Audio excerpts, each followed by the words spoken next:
Propelled by an unquenchable curiosity and a drive to ask the next great question, Jim Collins has invested a quarter of a century of his career into what makes great companies run and great leaders stick. Jim began his career at the Stanford Graduate School of Business, earning the Distinguished Teaching Award in 1992. He went on to found a management laboratory in Boulder, Colorado, where he conducts research and engages in Socratic dialogue with CEOs and senior leadership teams. Most recently, Jim has wrapped up a 2-year appointment studying leadership at West Point. Today, Jim is going to share with us the insights he's gleaned on emerging leadership from his time at one of the US's most prestigious military institutions. Let's welcome Jim Collins.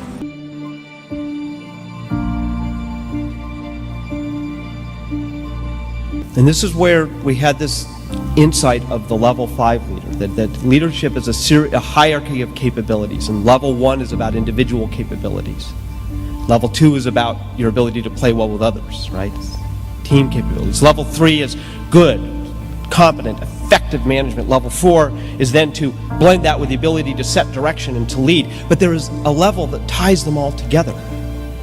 And the 5, the signature of the 5, was their humility. I mean, this was an empirical observation that what separated the truly exceptional, the true great winners who did this, was not their great animus, it was their humility, defined really as an ability to channel their ambition into something bigger than themselves, and it wasn't about them. And this is the 5. What do they all share in common? They are exemplars of the fact that they are incredibly ambitious, but not for themselves. And this is the 5. Those who are the great and effective, focused on results and not on credit. Not on credit. Imagine going into every situation, not with how to be interesting, but how to be interested, how to ask questions, how to learn from everybody you meet. How do we build that legion of level 5 leaders? Find something for which you have so much passion that you are willing to endure the pain. But if you really want to make good on this day and this time, why don't you really think about how to be useful? And that's the level 5 question. I don't see myself, I see it as a journey, but that's the level 5 question. How do we be useful? How do we be useful?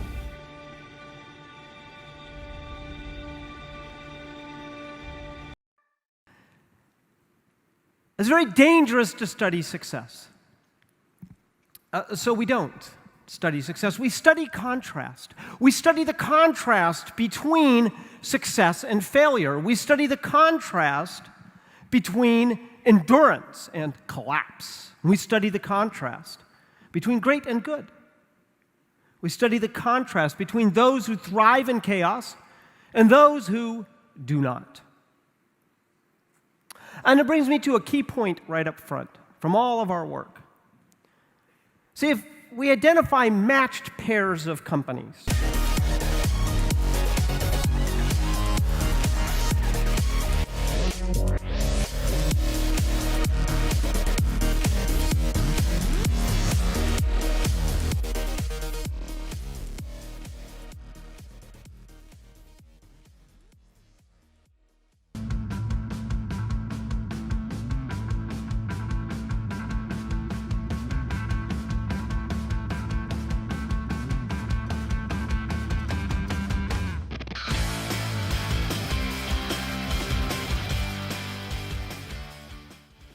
So today I'm going to discuss leadership and more specifically the works of Jim Collins, a leadership guru and theorist.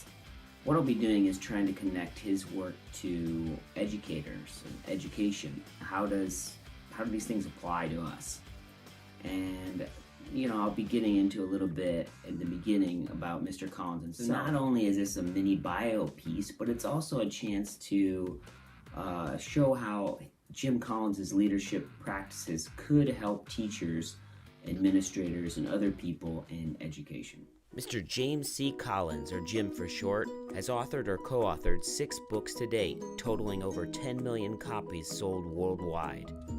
In titles like Good to Great, Built to Last, How the Mighty Fall, and great by choice, Jim has looked into topics like why some companies get awesome results while others fall from grace.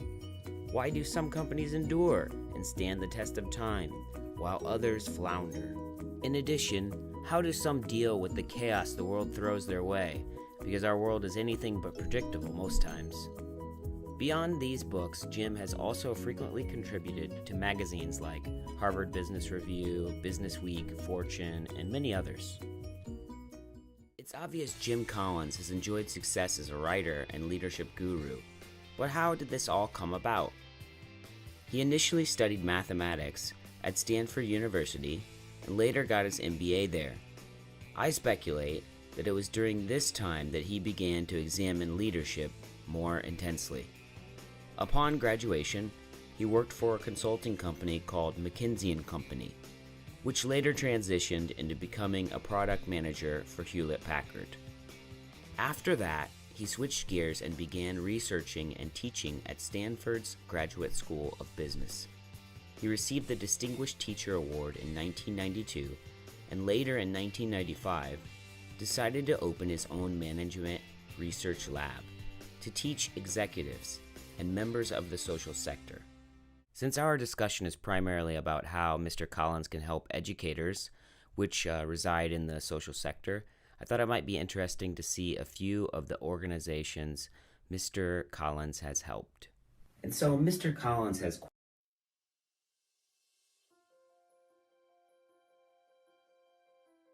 One idea of Jim's that I continued to run across as I was researching him was the idea of a level 5 leader. A level 5 leader is someone who is so committed to their cause that they'll do anything to get it done. So basically what separates them from the pack is that they not only have all the other tools in place to be a great manager, but they have something that you can't really teach, and that's desire. He's got a lot more organizational-wide philosophies. At least through my research, that's what I ran into. So just to touch on one of them before we move on, he mentions in Fortune magazine about an organizational idea he has, and he calls it fire bullets, then cannonballs. And this kind of relates to how an organization makes a dramatic innovation. Here he lists the iPad as an example, so I'm just going to read this to you. A success, and the extra chapter, it focuses exclusively on the social sector and the challenges there, because it's a lot different than business. So that's what we'll look at for the end of the video. I went ahead and read it. It's about 40 pages. It's actually free if you'd like to download it. I'll put the link below. Let's take a look. One of the first things he talks about is inputs versus outputs, because a lot of people were asking him, hey, I'm not a business. How do I measure success? We don't make money here. So if you divide your inputs and outputs, he says, you're going to get a lot farther in understanding whether or not you're successful by measuring only your outputs.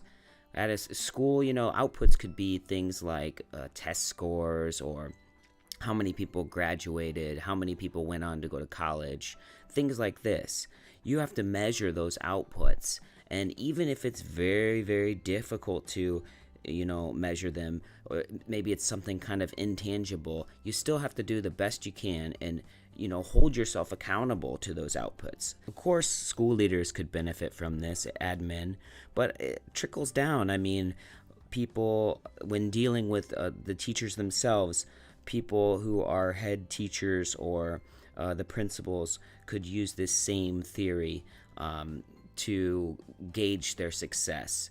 And then in the classroom, teachers could also use this theory to gauge how well they're doing.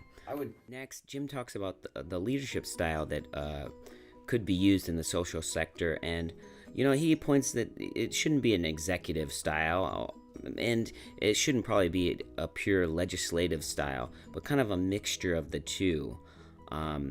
I think most schools are a mixture, but when, the admin starts talking and saying, we need to do this, blah, blah, blah, it can get a little bit executive style. So I think the leaders at the top need to remember that for teachers to be in it, to win it, they need choice.